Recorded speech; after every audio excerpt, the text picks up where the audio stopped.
Welcome to the Becoming Sound podcast, where we dive into the tough stuff and try to find the humor in the hot mess of being an adult child. Join me as we peel back the layers on growing up in dysfunction, navigating substance abuse, mental health challenges, and everything in between. Hi, everyone. Welcome back to the Becoming Sound podcast. If you're new here and you're joining me for the first time, welcome. I'm your host, Krista Zaft, and I'm so grateful that you are spending some time with me today. My guest today is Bill Hoops, and he has a master in science in youth development and policy, specializing in mindset and performance with athletics, academics, and business coaching. His business today out of Florida is called Lead Your Journey. And Bill has over 25 years experience leading in the military, in sports and business. He is a speaker, an author, an entrepreneur, and a former Navy chief. And he is dedicated to empowering individuals through mental performance, mindset training, and leadership excellence. What I really love about Bill's teachings and his book and his energy, which you will see, is that it's not just about how you show up in the sports arena. It's really about how you show up in your own life and your community and within your relationships and family. And Bill is going to give us some insight into parenting with purpose today. And he's also going to tell us about what 60 for me means. And I'm excited to learn all about this guy. He has such great energy. So let's get started with Bill Hoops. I'm so glad to have you here, Bill. So You do so many things. I mean, the stuff you talk about is multifaceted, but a lot of the concepts are so impactful for the kids that you coach and you lead through your program. But I want you to kind of take us back a little bit and just tell us a little bit about your story and what really led you to do what you're doing. Yeah. So my story, I mean, if you want to start with me, starts on a cold, November night in New Jersey on a Monday. I turned 46 just last week, right? I was born to a mom and a dad that couldn't get along, didn't have a good relationship. They weren't together for very long. Both of them struggled with, minor mental illness and depression and, anxiety constantly. And so they could never get it, right? I was that kid that was in a child custody battle where mom would be like, hey, make sure you tell the judge this. And dad would be like, but no, tell him this, right? And you just play that ping pong as a kid. But then at 13, my story got really, really wild, right? At 13, my father, suffered whatever it was he suffered with and decided that he could no longer live and decided to take his own life, right? So at 13 years old, 4 days before Christmas on December 21st, 1992, I get a call. I'm driving with my mom to work, right? She's a home health aide taking care of elderly people, working a minimum wage job, trying to 4 days before Christmas, trying to do the best she can. And then there's the news that, my dad decided that life wasn't worth living anymore and took his own life, right? So that at 13 kind of set my path on a different course, right? Like dad was never really, it was not like he was the upstanding citizen. I lived with him for just a little bit, a couple years, real bad into alcoholism, was a real bad fighter, couldn't hold his temper, which is why I came back and lived with mom. Well, few years after that,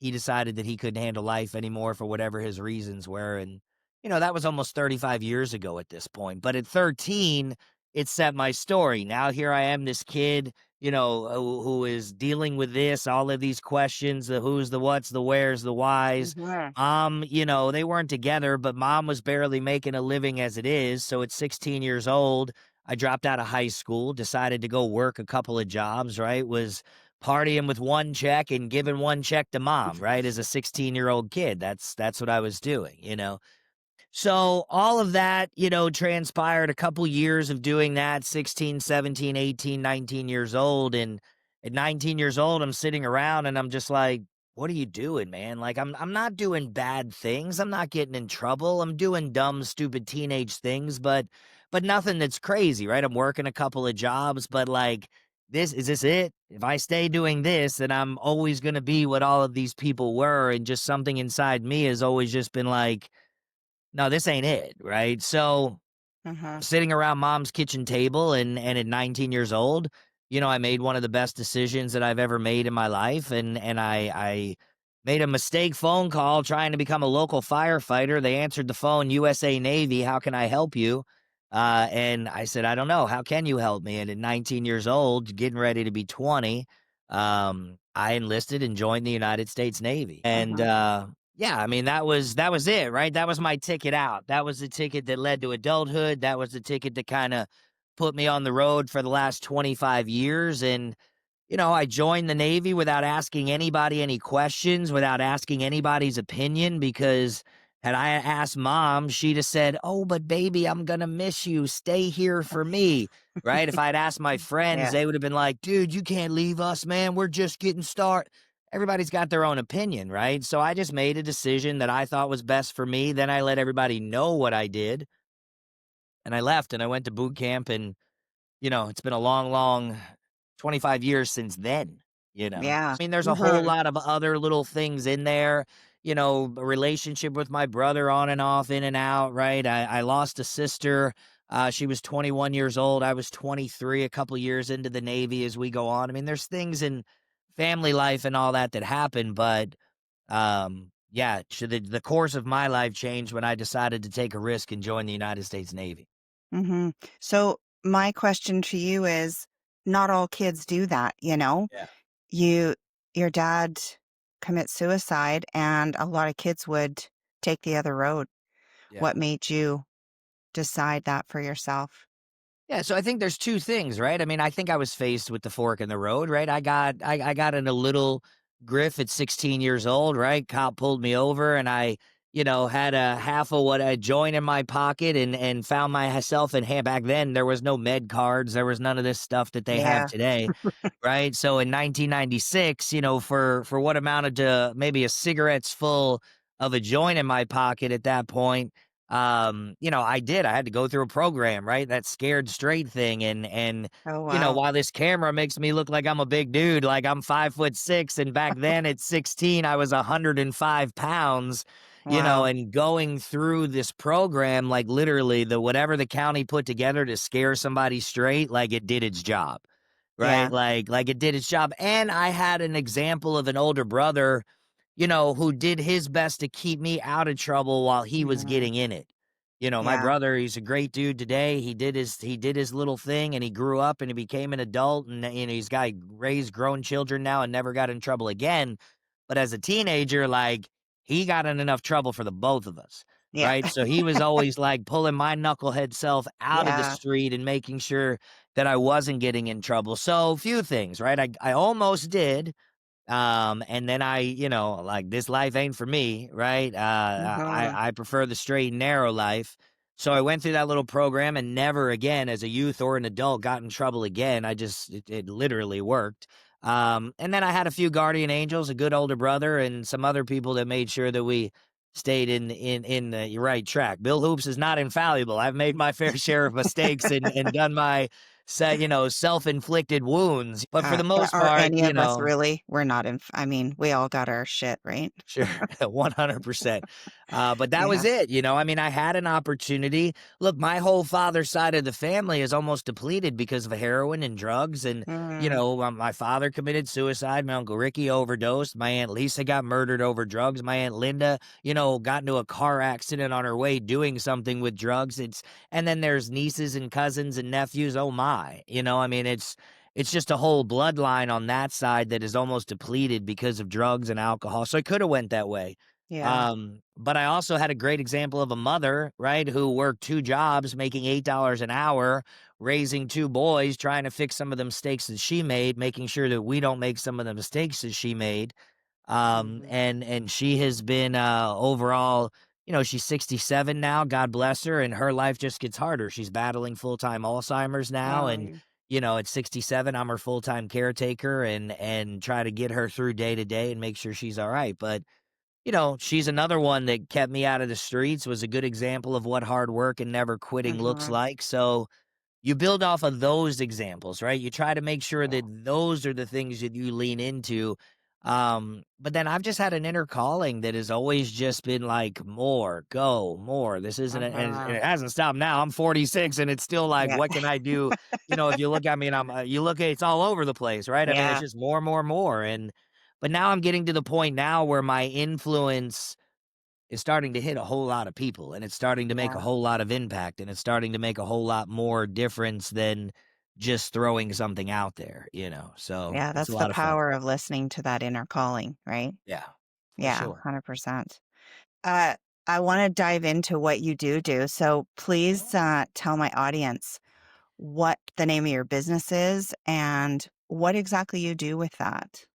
Sure. So, in order to understand what I do, I'll give you a brief description on how I became to do it, right? In 2015, I decided to just leave the Navy, 4.5 years away from retirement. My daughter was chasing a scholarship, my wife was chasing a career, and the only reason left to stay in the Navy was money, financial Mhm. retirement that I could have lost 3 years after because I perished and stressed myself out and had a heart attack and fell over, right? So I Right. try not to make any decisions, lifelong decisions based off money. I make investments based off Yeah. money, but not lifelong decisions, right? So at 10 years old, my daughter brought home a little flyer that said, "Hey, sign us up for Clearwater Little League softball." And I'm like, "Okay, you want to play softball, kid? We'll go play softball." And that's all I ever thought it was going to be. And I was a Navy recruiter at this point for 5 years. So out of my 15 and a half years, I was a Navy recruiter for 10 years. So this is where I learned to work with kids, right? To really refine Mm. my passion because I was helping kids get out of $1 million houses and dollar houses, right? Kids as Yeah. houses that didn't have floors and kids whose floors were made of marble shipped in from Greece. You know what I'm saying? It really Broad didn't matter. range. We were all going to the same place, right? Yeah, yeah. So I learned there to kind of work with kids, how to refine my speech, how to work with families, how to help people and do all of that, right? Well, then this softball thing came around and the coach got sick and they were like, "Hey, if we don't have someone to help the team, the little girls aren't going to be able to play anymore, right?" So Mhm. I'm like, "Okay, cool. I could run a 9-year-old girls softball team, no big deal." It was the biggest deal in the world. I was gonna Like say you didn't know what you were getting yourself not into. a single clue on what I was doing, right? Here I No. am, an 11-year Navy chief at this point, right? Barking orders to grown men every day, Yeah. right? And now I come in with this little herd of cats that's all over the place and running all over and chasing butter. Field the ball, get your head down, watch the Yeah. so it was ridiculous. But Girls, I'll tell you, girls will make you fall to your knees in about 2 seconds compared to yeah. grown men. Yeah, no, listen, The I've truth. spent the last 20 years now, coaching and working specifically with girls and teenage Yeah. girls. Most of my friends tell me that I'm crazy, right? Because my expertise now is working specifically with teenage girls, right? Yeah. Somehow we just ended up there. So I started coaching softball at the little league level, and then my daughter got really good. And when you get really good, they introduce you to travel ball, right? And Mhm. and in travel ball, now you're kind of spending a little bit more money, going a Yeah. little bit further. It gets a little bit more competitive. Everybody around your kid is really good. You're really, into it. She's into it, and it just becomes that life. I don't know if you've ever done anything I like had that, kids but in high level hockey, so yes, yeah.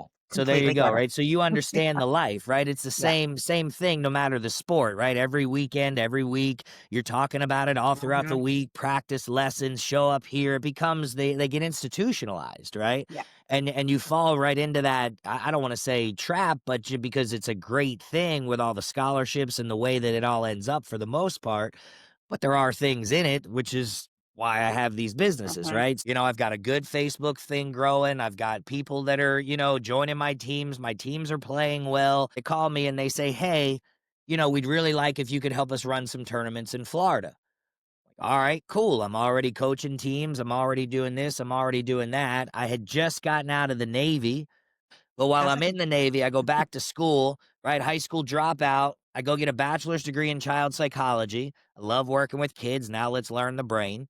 I go yeah. get a master's degree in youth policy development. Now let's write programs for kids to make their lives better. I'm starting to set myself up for what I Yeah. ultimately want to do.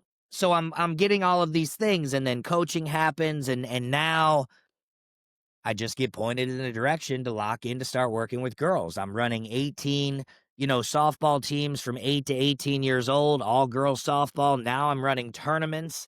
As I'm running these tournaments, I'm seeing these families. I'm learning their psychology, what's getting the girls to Mhm. play well. Oh, this family acts like this, kids performing like this. Okay, let's look at that. Mhm. This family's acting like this, kids.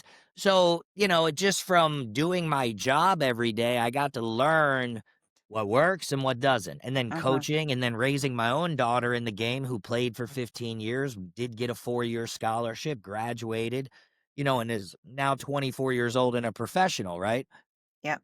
So in 2018, I started my first tournament, and now 2025, I own Florida PGF, which is the biggest, most competitive girls fast pitch softball organization in the Southeast United States. So Yeah.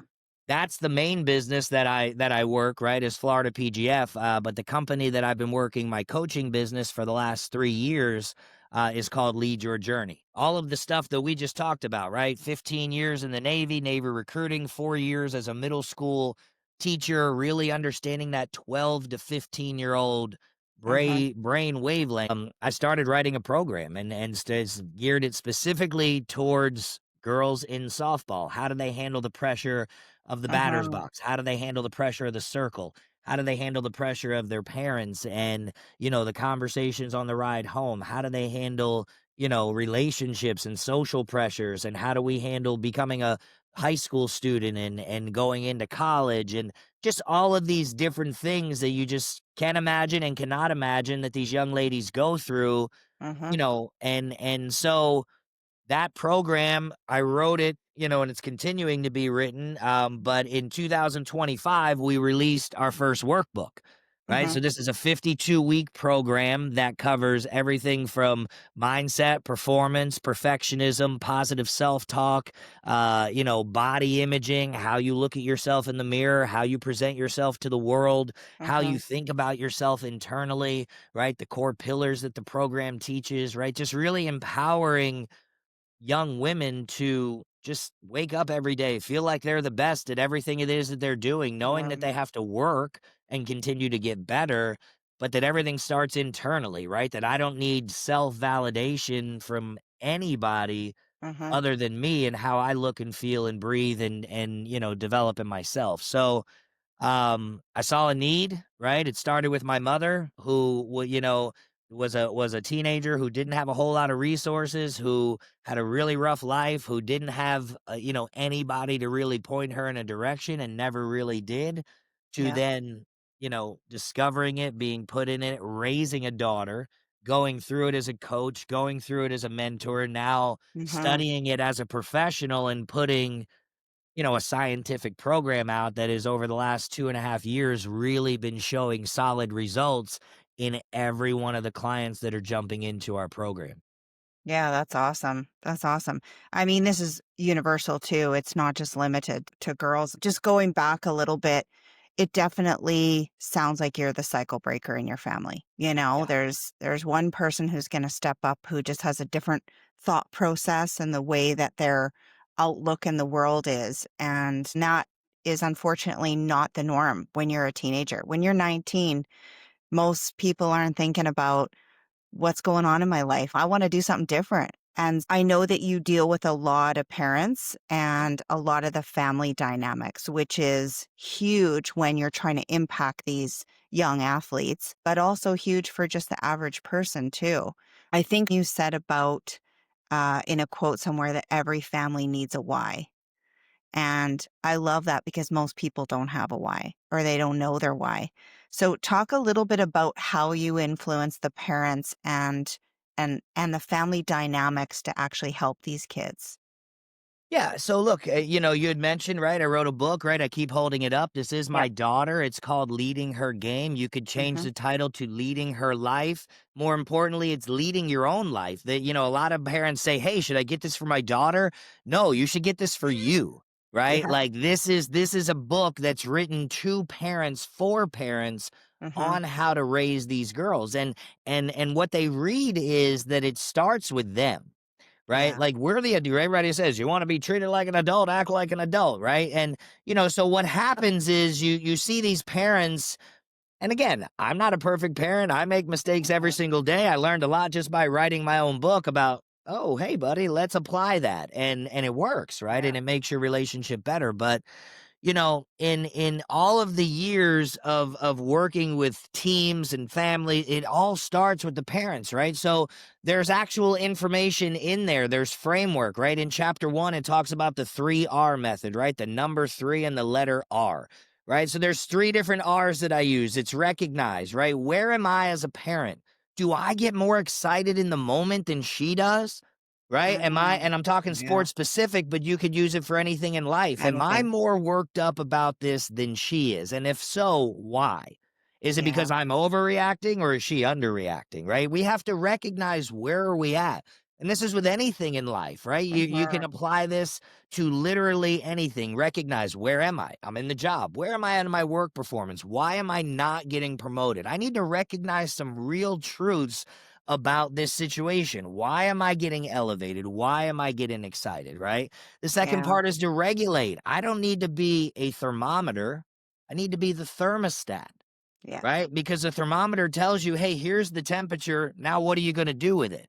The Yes. thermostat says, hey, it's 80 degrees. It's getting hot in here. So we're going to bring it down, Yeah. right? The You said it. thermostat says, hey, it's 45 degrees in here. Nobody's doing anything. We're going to turn the heat on, right? So Uh-huh. we need to be able to regulate. Once we recognize who, what, where, when, right? Now we have to regulate the how. We're going to stay Yeah. steady and consistent through. And then the third part is to reinforce. As a parent, I need to look for the 2 things my kid can actually control, their attitude and their effort. Right? Mm. Are they intentional and are they working to be a good example for themselves and the people around them, right? Yeah. If my kid is busting their butt maybe they're not even playing sports, but they're working hard every single day to get that math grade. Am I going to recognize the work that they put in to get the B, or am I only going to tell them that they didn't get an A? Yeah, no kidding. There's a Yeah. difference, Oh, right? huge There's a difference. difference, right? Hey, you Yeah. got a B, but you worked as hard as you could. I saw it, the late nights, you gave it your full effort. I can never be mad about that. But Yeah. there's a lot of parents that go, now you're only going to have a 3.97. What's wrong with you? Yeah. It's crazy, So So we damaging. we help change that dynamic of helping the Mhm. parent to recognize, regulate, and reinforce. Where am I at? What do I need to do to be the example and help my kid? Right? I need to stop dropping my kid off and saying, "Go work your hardest," while I sit in Starbucks and they're in practice. Yeah. I You mean, know? the self-awareness piece, just getting curious about yourself, most people don't do that. They don't ask themselves questions. They're not self-aware. And there's a little bit of shame attached because now they have to face some of their own shit Yep. and they have to say, okay, where have I been screwing up or where have I been messing up a little bit? And how do I change that? So having resources like what you have, like you said, that book is for parents. Those kind of things are there so that you can reach out and you Yep. can learn how to shift that for yourself. Mhm. Yeah, of course, there's always going to be a little shame attached. We all have that. If we screwed up, we're not all perfect parents, right? But you got to start somewhere. Have a lot of dads that I do calls with, right? They're like, Mhm. "Hey, my daughter's struggling and she's not doing very well, and I'd love to set up a call with you." Okay. And then we set up a call and we go through it. And I'm like, "All right, Yeah, dad, well, here's what you need to fix." And he goes, "But her." And I'm like, "All right, well, here's what you need to fix." And he goes, "Yeah, but her hitting." And I'm like, "No, but I never hear from the guy again."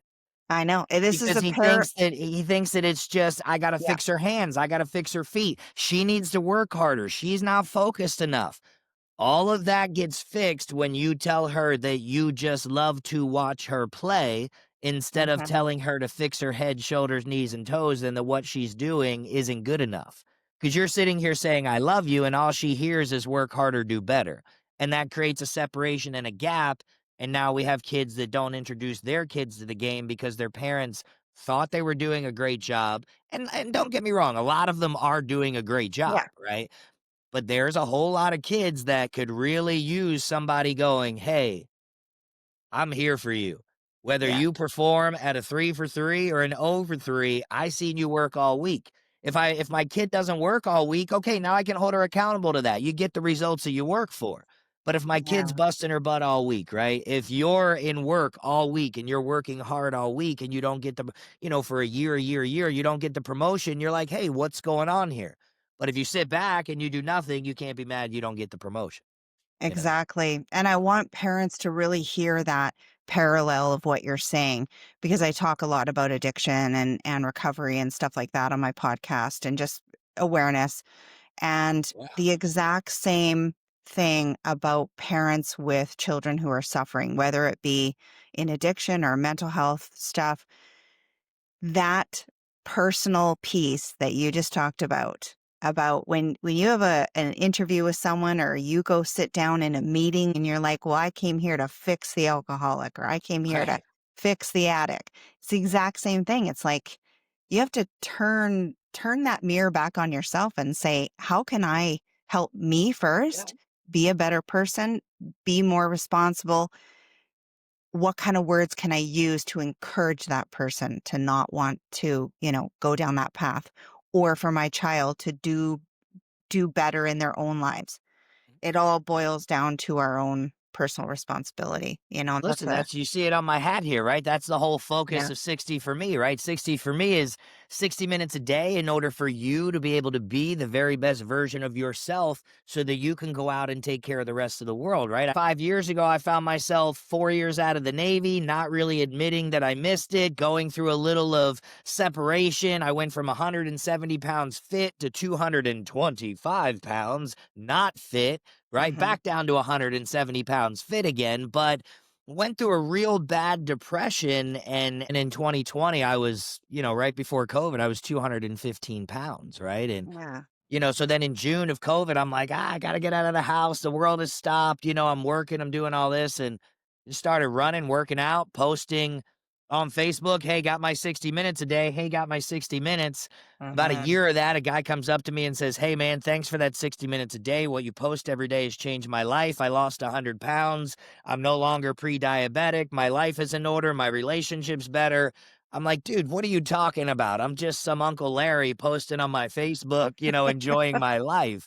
yeah, And he's like, no, you have a bigger impact than you think. And, so then I kept going and started rolling with it, and another person and another person. And, now we're uh 5 years and we've spoken on 15 stages and helped tens of thousands of kids and parents and adults and yeah, families. And, it's been an adventure for sure, and I feel like, the book just came out, we're just getting the app out, things are just getting rolling, we're just starting to get out, to the masses. yeah, for Well, sure. anyways, it's just been really crazy, but yeah. I absolutely love the messages that you're sending out and shifting your mindset in the 60 for me. That was one of my questions, but I'm glad you explained that. So, Yeah, yeah. and that's just not for exercise. Spend some time diving into stuff that can shift your mindset, get you out of that stuck place or whatever, and spending time taking care of your body and taking care of your mind and Yeah, your so it soul. started as a workout, and that's literally like it's an everyday thing, right? It's 60 for me, but it's literally every minute of the day Yeah, now, right? Everything yeah, has intention, everything has purpose, everything is,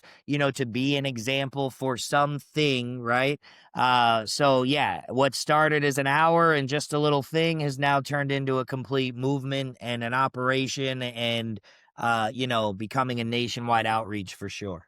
that's awesome. I want to ask you just if you could talk to parents right now that are listening and whose kids maybe they're not even in sports, or maybe Yeah. there are. I mean, my Mhm. kids grew up in sports, and I've seen a lot of parents who are so hard on their kids.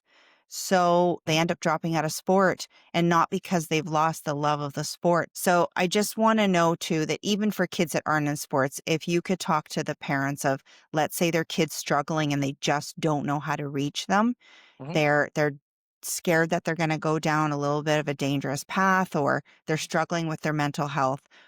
What's a couple tips that you could give them that would help them shift so Mhm. that they could help their kids?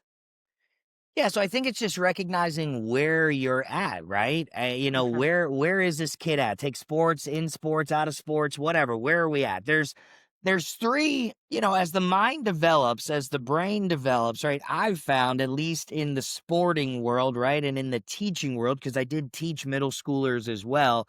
And I did, raise and develop 18, 19, 20-year-old minds in the military as they were coming out of high Right. school, right? And have coached girls of all different ages. There's three main kind of compartments, I guess, if you will, right? I'm sure technically there's more than that, but this is where I've put it. From 0 to 12, Hmm. everything your child does is because you tell them to. Right. Right? Go here, go there, wear this, wear that, eat this, eat that, get in the Hmm. car. Dad said this, go do that. There's no thought process. They're just doty doing, going along, right? It's the same thing in sports. Until then, they're running the bases backwards. They're chasing butterflies. They're not really understanding the rules and paying attention. They're kind of just there. Right. And then 12, 13, 14 years old, depending upon their DNA, their upbringing, their home, their maturity, when they go through puberty, all of these different Yeah. things. Now we've woken up. Now the Hmm. conscious awakens for the first time. And I like purple, not pink. I like broccoli, not green beans. I don't like Hmm. my hair long. I like it short. Right. I don't want these glasses. I want those. Right. It all kind of shifts. And if you're in the sports world, now I'm not just playing because you told me to. I'm playing for my teammates. I'm playing for my coach. I can't disappoint you. All of these thought processes change. Everybody says, when they get into the early teenage years, they become so crazy. Well, because they're getting self-awareness. Hmm. Right? They're getting thought process, right? So from 12, 13, 14, 15 years old, that's all racing, and they're figuring out, what do I actually like that I've been told I'm supposed to like my whole life? And what do I not like that I've been told I'm supposed to like my whole life? And what do I now actually like that I have to present to the people that may not like it? You know what I'm saying? It's a So lot. it's a lot, It's a right? I've been given this expectation. I'm supposed to accept this expectation, but here I am waking up to my own individualism, and I may not actually accept that expectation, but do you lot. accept my change?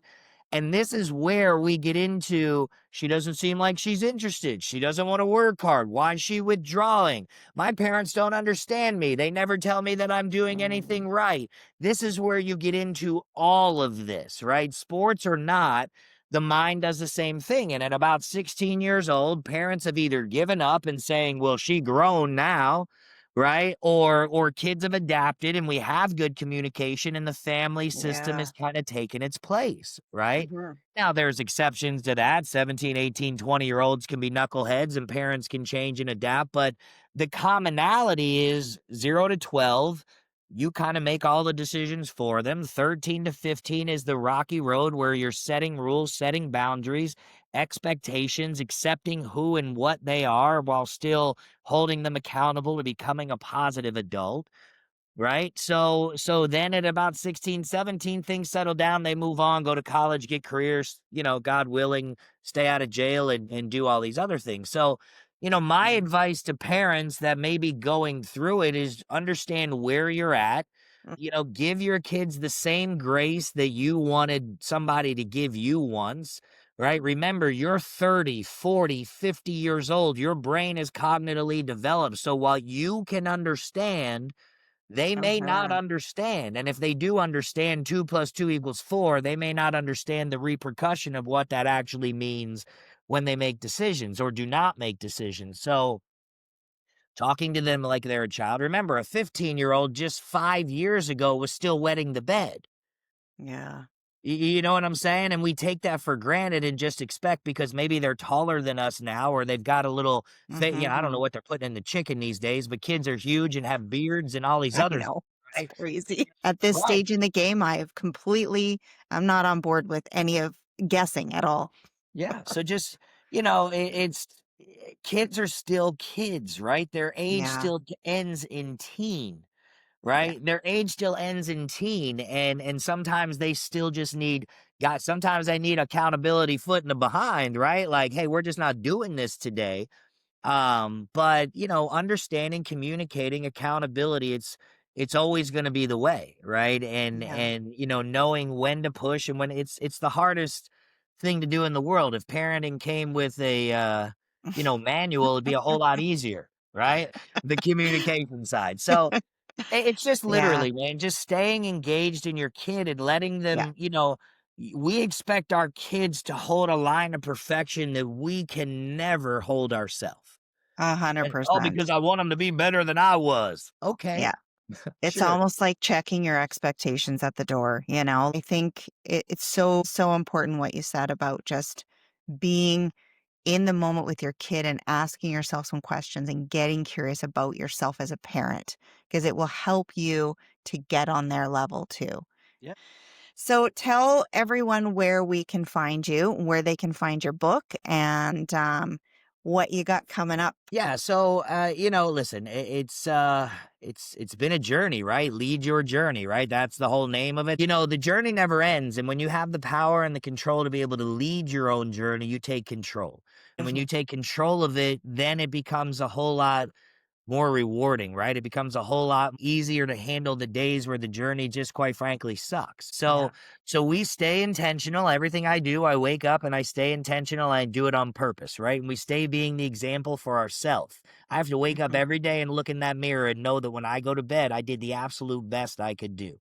So where can they find, right? Leadyourjourney.com is my website. Okay. Leadyourjourney.com/about will give you all the information about me. It's about me personally. And then that'll take you to the website. You can go to leadyourjourney.com/author and book, right? Or just go to the Lead Your Journey website. You can search Leading Her Game on Amazon. We've got an app. You can download the app. The content is still being uploaded. It'll be live and really, working after the first of the year.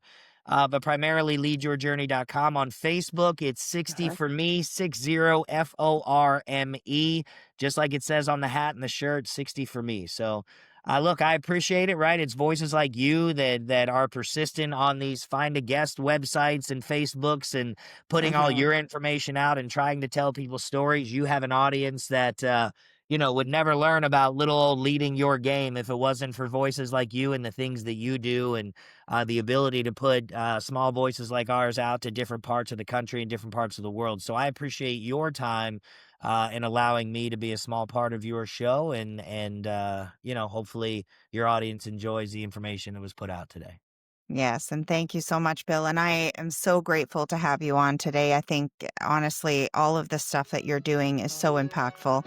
And I know that you're changing not just kids' lives, but parents' lives too, and the whole family dynamic. So I Yeah. really appreciate that. And whatever people are going through, I think there are resources that you have that can help.